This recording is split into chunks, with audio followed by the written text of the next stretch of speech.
Hai, selamat kembali. Hari ni kita nak sentuh satu topik yang bunyinya macam menakutkan sikit kan? Risiko dalam pelaburan. Tapi jangan risau, saya janji kita akan buat benda ni jadi senang faham. Jom kita bedah siasat topik ni sama-sama. Dan petikan ni memang tepat sekali. Setiap kali kita cakap pasal pelaburan, mesti perkataan risiko ni akan muncul. Kalau anda rasa macam cuak sikit bila dengar perkataan ni, relax. Itu normal. Sebab hakikatnya pelaburan dengan risiko ni macam irama dan lagu tak boleh dipisahkan. Jadi tujuan kita hari ni bukan nak lari dari risiko, tapi nak faham betul-betul apa benda ni. Okey, ini apa yang kita akan cover. Mula-mula, kita tengok apa kaitan pelaburan dan risiko. Lepas tu, kita guna satu analogi senang, pasal beli kereta. Kemudian kita kenal dua jenis risiko, macam mana nak uruskannya. Dan akhir sekali, satu alat praktikal, nisbah pulangan dan risiko. Simple je kan? Jom kita teruskan. Okey, kita masuk bab pertama, pelaburan dan risiko. Persoalan asas. Soalan dia mudah je. Wujud ke pelaburan yang langsung tak ada risiko, tapi pulangan confirm dapat? Cuba fikir sekejap. Logik tak kalau kita nak untung tapi tak sanggup rugi langsung? Kalau betul benda macam tu wujud, tak ke semua orang dah letak duit kat situ? Soalan inilah yang jadi asas macam mana kita patut fikir pasal pelaburan. Sekarang kita masuk bab kedua, analogi membeli kereta. Jom kita buat benda ni jadi senang faham. Cuba bayangkan masa anda nak beli kereta. Mesti buat research punya kan? Kita cek jenama apa, warna apa cantik, feature apa yang ada. Paling penting, jimat minyak ke tak? Kita Google, baca review dan siap pergi test drive lagi. Betul-betul kita luangkan masa semata-mata nak pastikan pilihan kita tu yang paling cun. Ini persoalan cepu mas dia.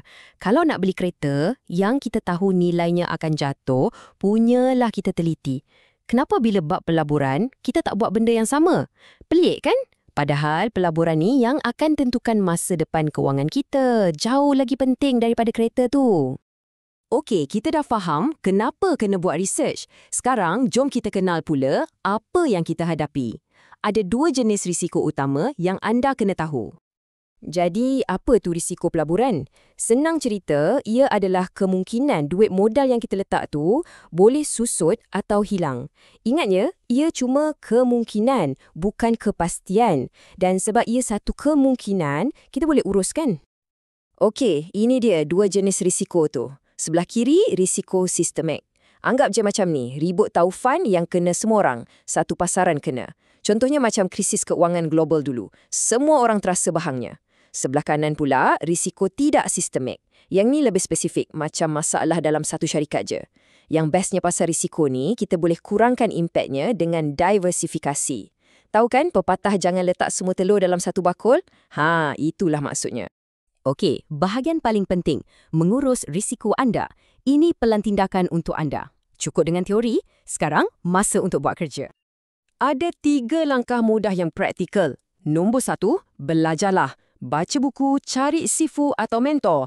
Nombor 2, buat kerja rumah sendiri. Jangan main ikut-ikut kawan je. Buat analisis anda sendiri. Dan nombor 3, ini paling penting, janganlah terus all in. Cuba dulu dengan modal sikit. Rasa dulu airnya, baru fikir nak berenang. Baiklah, kita dah sampai ke bahagian terakhir, nisbah pulangan dan risiko. Jom kita tengok satu alat praktikal yang boleh bantu anda buat penilaian. Ini kita panggil nisbah risiko pulangan atau risk-reward ratio. Tengok contoh ni. Katalah potensi rugi, iaitu risiko, adalah 5%. Tapi potensi untung pulangan dia adalah 10%. Jadi nisbah dia 2:1. Maksudnya, untuk setiap RM1 yang anda risikokan, anda berpotensi dapat RM2 balik. Simple kan? Lagi tinggi nisbah pulangan berbanding risiko, lagi menariklah pelaburan tu. Dan inilah kesimpulannya. Matlamat kita bila melabur ni bukan nak cari pelaburan yang tak ada risiko langsung sebab itu mustahil. Matlamat sebenar adalah untuk cari keseimbangan. Kita nak kurangkan risiko serendah mungkin dan pada masa yang sama, kita nak maksimumkan potensi keuntungan. Itulah permainannya. Sebelum kita habis, saya nak tinggalkan anda dengan satu soalan untuk difikirkan. Bila pasaran tengah jatuh, banyak saham nampak murah gila. Soalannya, adakah itu satu peluang keemasan untuk kaut untung atau sebenarnya satu perangkap yang bahaya? Jawapannya, terletak pada sejauh mana anda faham risiko yang datang bersamanya. Fikir-fikirkan ya. Jumpa lagi dalam kupasan seterusnya.